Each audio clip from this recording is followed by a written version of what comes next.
Bentornati nel mio salotto ed è con estremo piacere che vi presento direttamente da Italia's Got Talent e anche da Ancona, perché come ho detto prima si è fatto anche tantissimi chilometri per essere qui e cantare con questa bellissima voce lirica. Ecco a voi David Mazzoni. Non so cosa sia la fedeltà, la ragione del mio canto, e resistere non può ad un così dolce pianto che mutò l'amore mio. E se anche il sorgere del sole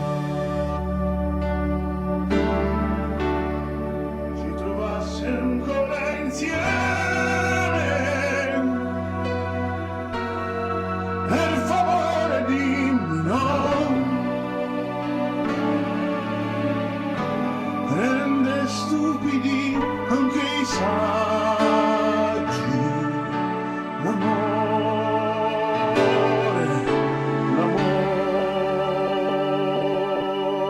mio.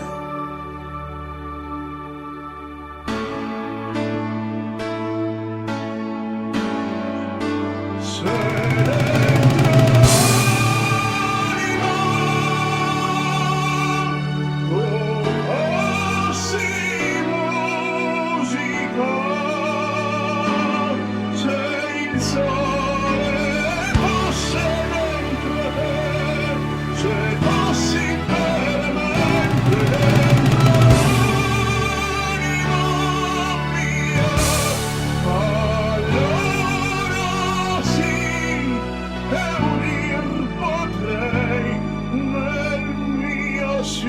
silenzio, il mare calmo della sera,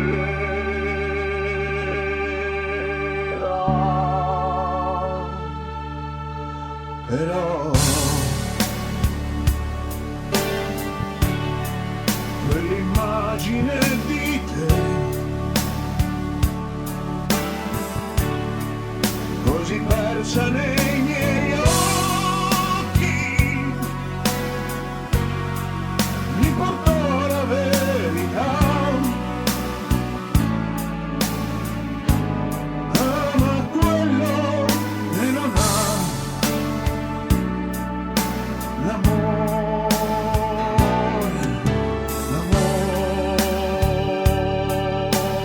mio.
Bravissimo, bravissimo David, Ci ha cantato appunto Il mare calmo, veramente una voce da brividi.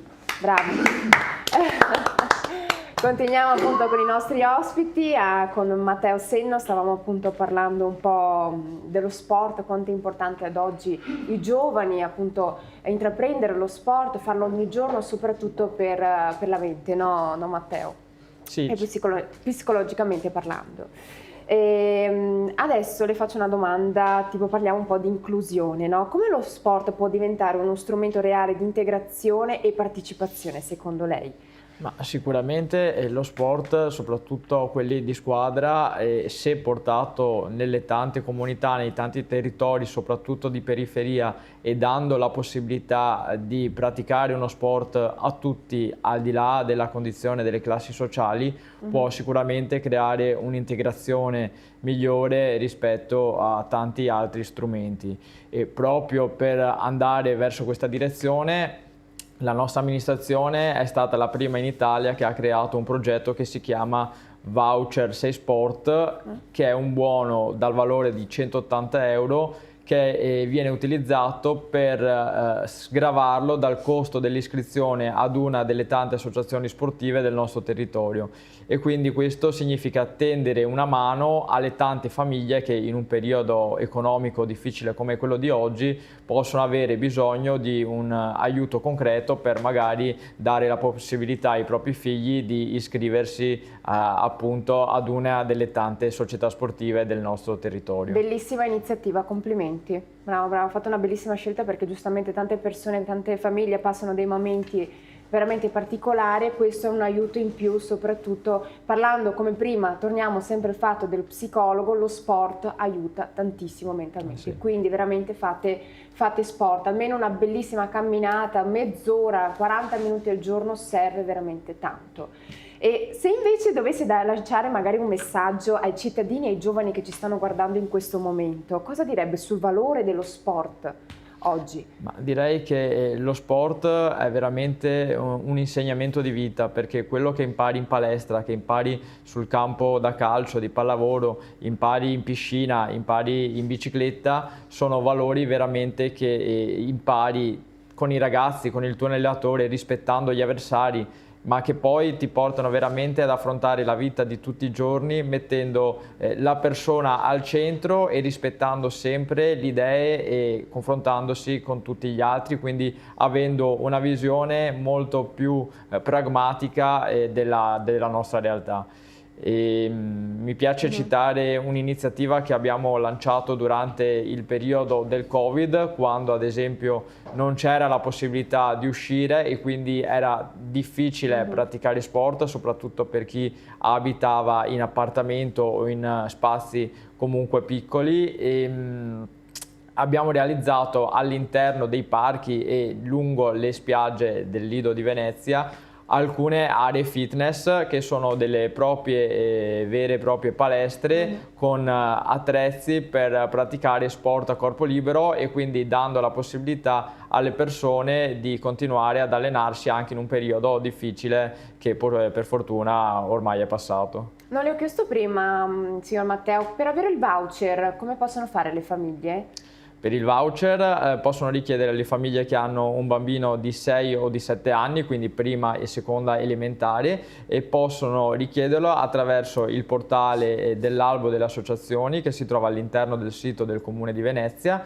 C'è una vetrina con tutte le associazioni del nostro territorio, selezionano l'associazione a cui vogliono aderire e da lì poi inizia il meccanismo a cui la società direttamente sgraverà questi 180 euro. Ok, perfetto, grazie mille Matteo, poi comunque parleremo anche di futuro, qualche progetto che ha appunto da dirci ai nostri telespettatori. Passiamo la parola a Enrico Prosdocimi, stavamo parlando appunto dell'amata sua pasticceria sia a Zelarino e a Martellago, abbiamo parlato appunto di dolcezza, tradizione e passione artigianali.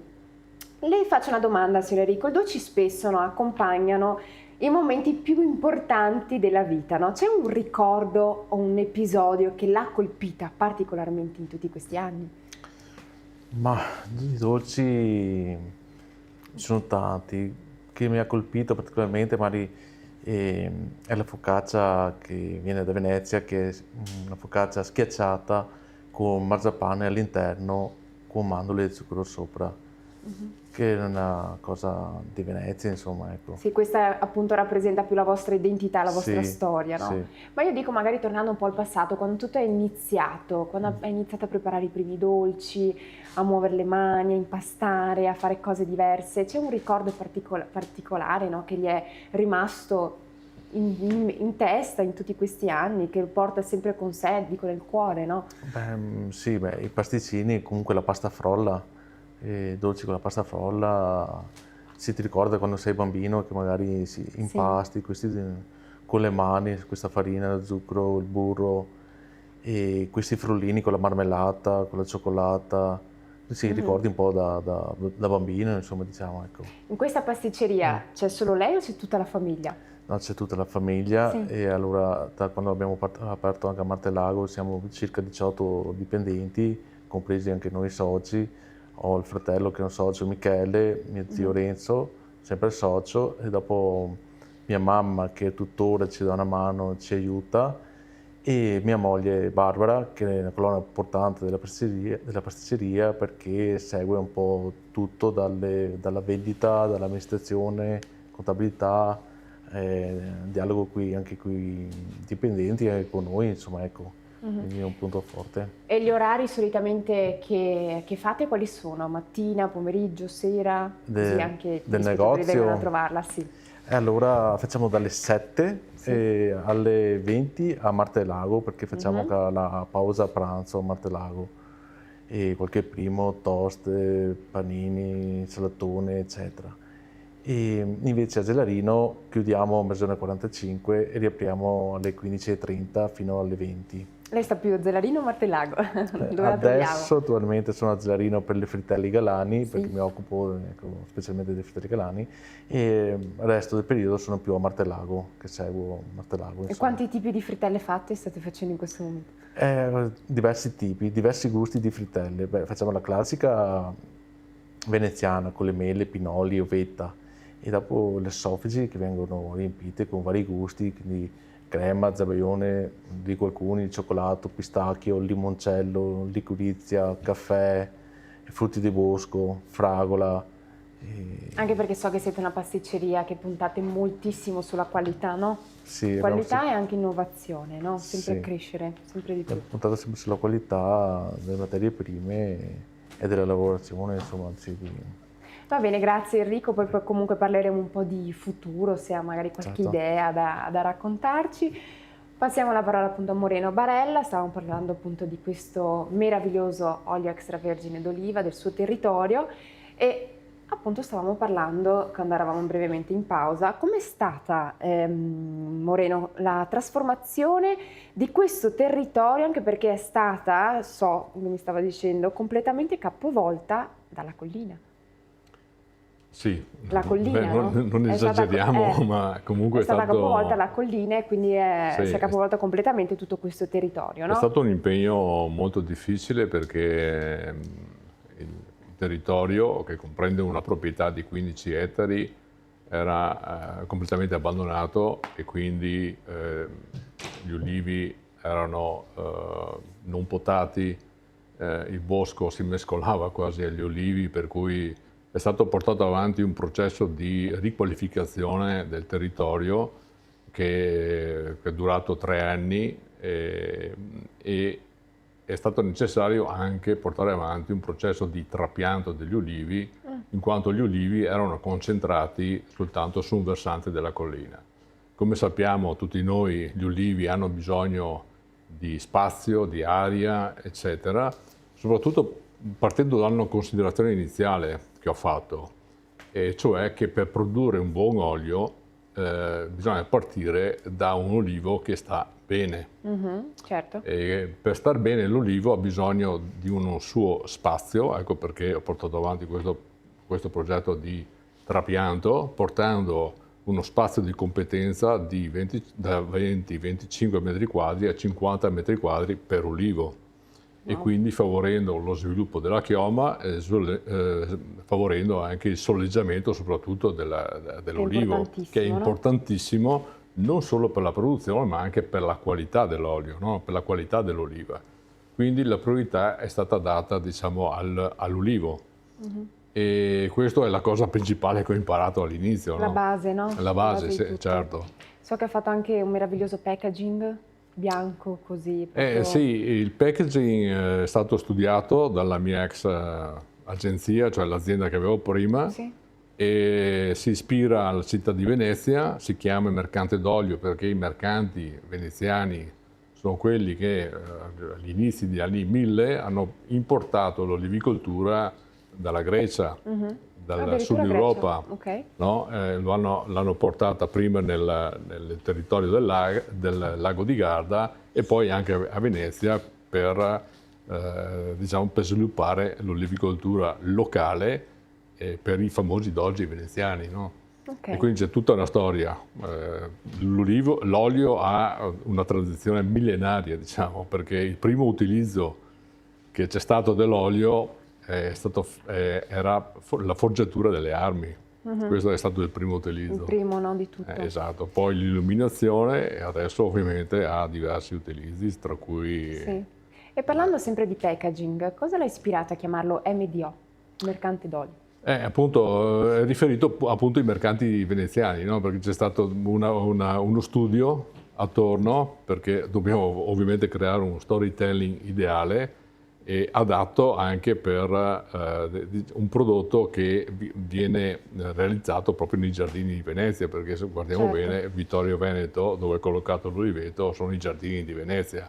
Io ho voluto, come ho detto prima, riqualificare per creare, perché anche il territorio fa design, non solo il packaging, tutto deve fare design. Certo, no, si vede Quindi, infatti. diciamo, è un progetto molto molto ampio che è ancora in una fase di maturazione e di sviluppo, perché poi l'obiettivo finale è quello poi di posizionarlo bene nel mercato per poterlo vendere, no? Per poterlo commercializzare. E un'ultima domanda, cosa rende, diciamo, non direi proprio unico, ma il sapore del suo olio, cosa differenzia dagli altri?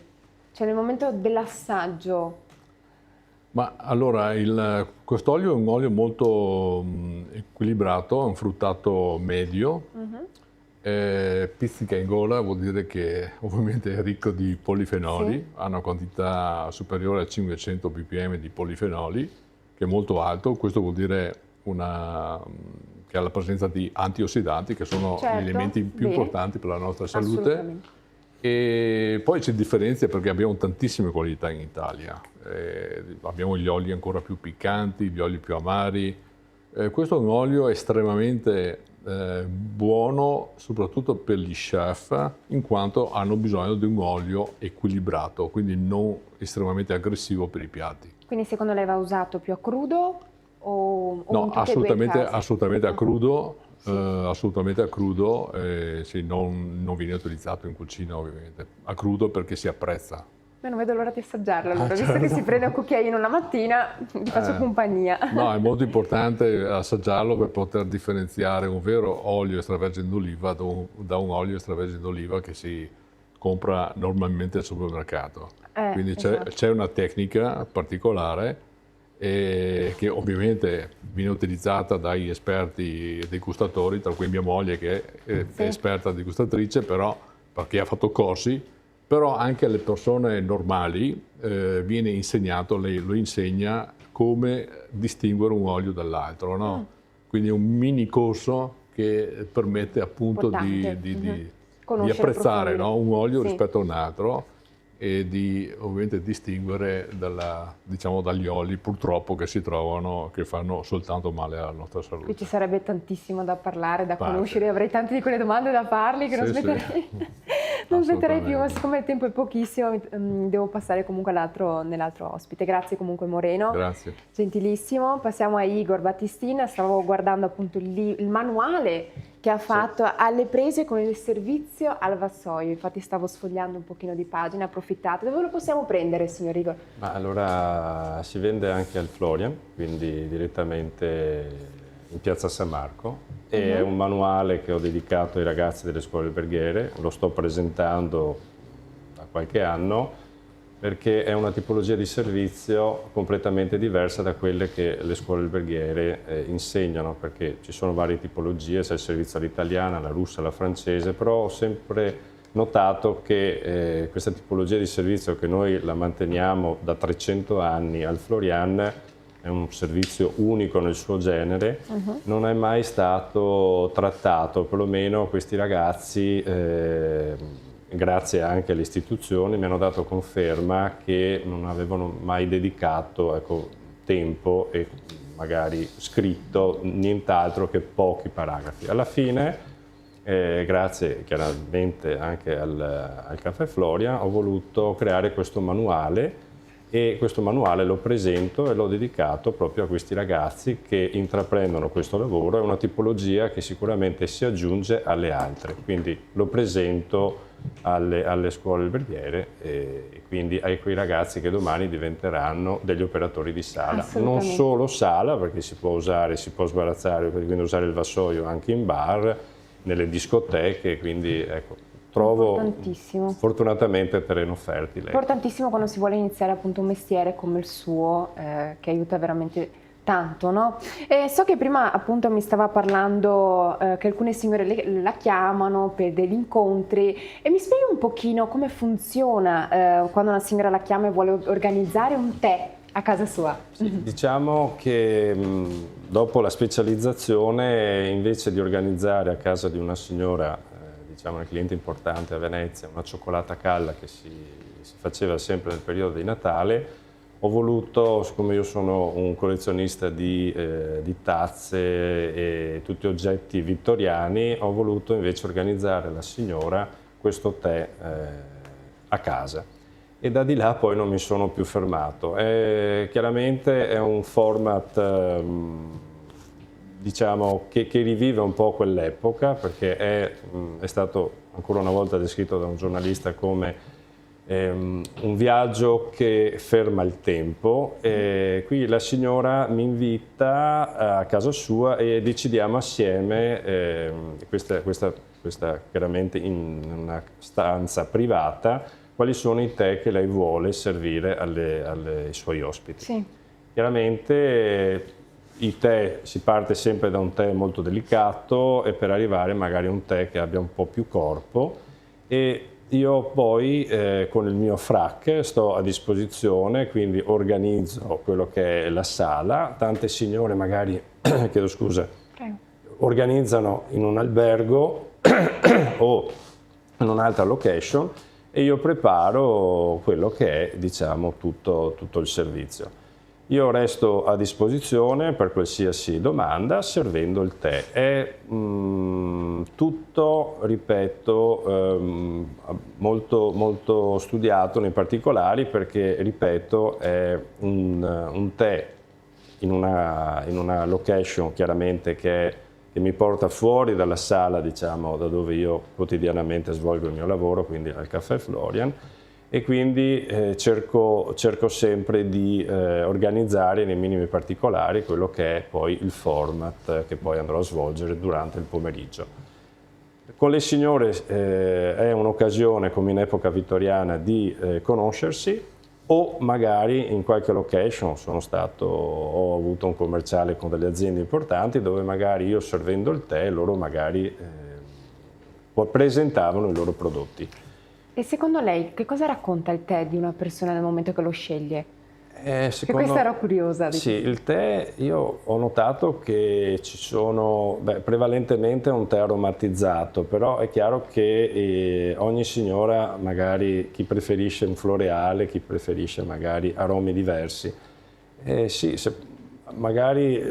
potrei magari un indomani descrivere, ecco, che magari dalla signora si rispecchia sempre il suo tè, questo sicuramente, però ripeto, i tè fanno sicuramente da cornice, però quello che veramente a me piace quando svolgo questo mio format è vedere come in quel momento tutte le signore senza telefonini, senza altri disturbi, ecco, stanno tranquillamente a dialogare tra di loro, ed è sicuramente una location privata, perché chiaramente forse a quest'ora sarei forse il mio format sarebbe molto più, diciamo, famoso. Sono riuscito, grazie a una signora, ad arrivare anche alla trasmissione Soliti Ignoti, quindi da Amadeus, quindi comunque ho avuto anche un bel ritorno pubblicitario, però veramente vivere quel pomeriggio con le signore è come ritornare a quell'era che, io dico la verità, mi sarei trovato veramente bene. Quindi quell'epoca dove i maggiordomi, i valletti, e le signore, i palazzi, ecco, io dico la verità, è uno studio quotidiano di quell'epoca, quindi ci sto Io so che bene. comunque ci ha portato un po' il suo mondo, no? Vuole raccontarci in un minuto come va preso un tè? Perché sono veramente curiosa. Diciamo che per farla molto breve, come dicevo poc'anzi, il tè parte, il format parte dalla Cina e poi attraverso il vittoriano arriva alla bustina.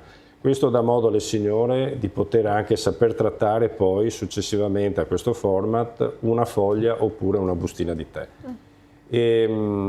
Questo, come vedete qui, ho tutti gli oggetti che io porto appresso, e ci sono due tipologie, c'è un low tea o un high tea. Cosa vuol dire? C'è un tè che si può consumare seduti, chiaramente, il servizio prevede una mise en place al tavolo, oppure se il numero delle signore è maggiore si può anche organizzare un tè, tra virgolette, quindi in piedi, e lì chiaramente anche come si tiene la tazza, come si mescola con il cucchiaino, questo è tutto un altro studio che va collegato, che io rispondo sempre alle mie signore in merito, perché comunque qua c'è del bon ton e del galateo che prevale sempre in queste occasioni. Perfetto, grazie mille, Grazie a voi. Igor. Ed ora è arrivato il momento di David Mazzoni, che l'abbiamo sentito cantare prima, una voce eccezionale. Ne approfitto anche di fargli due domandine, no? Visto che è venuto direttamente da Ancona. Piacere, Sir David, grazie di essere qui con noi in questo momento. Io so che ha fatto Italia's Got Talent, no? Sì. Che percorso è stato per lei in quel momento lì che ha vissuto, no? Italia's Got Talent è arrivato in un momento storico in cui lavoravo poco perché c'era il Covid, eravamo in pieno Covid, e ero lì a casa, non sapevo cosa fare come tutti, guardavo la TV, internet, e mi sono iscritto a tutto ciò che era possibile iscriversi. E i primi che mi hanno chiamato in tanti, perché era un momentaccio probabilmente, i primi che firmano ci vado, e mi hanno chiamato Italia's Got Talent, si faceva tutto online. Ok. Mi chiamarono in trasmissione, cantai dopo quasi 2 anni davanti a un pubblico vero, e fu un'emozione grandissima. Poi Immagino. si aprì un mondo. Ma è questa voce sua unica, da dove nasce? Cioè, com'è nata? Perché sai che se mi metto io a cantare non è che sia tanto facile. No, ma ne possiamo cantare tutti sotto È proprio una sotto. dote. Possiamo cantare tutti. E io, quando ero giovanissimo, avevo una band swing, facevamo un altro genere, e questa l'ho scoperta, sai, quando ero sotto la doccia sentivo che qualcosa c'era.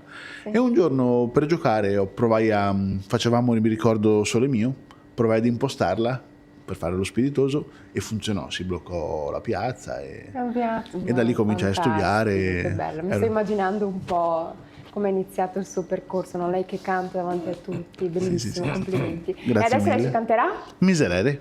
Prego, a lei il Grazie. palco. Sì.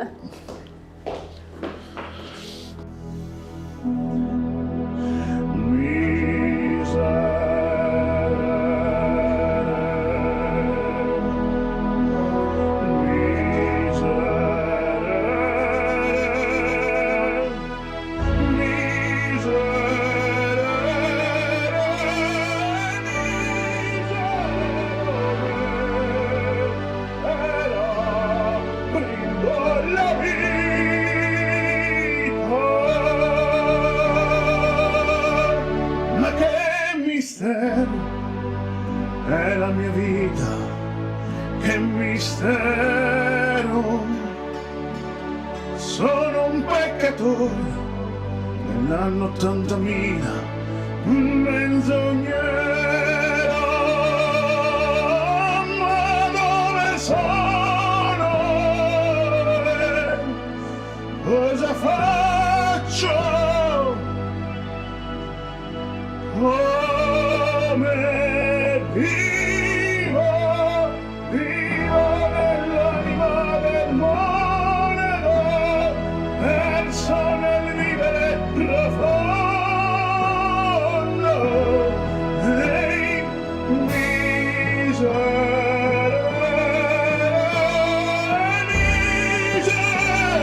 me, però brindo la vita.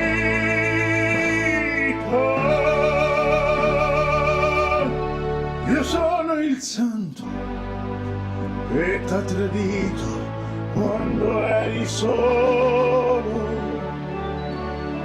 e vivo altrove, osservo il mondo dal cielo.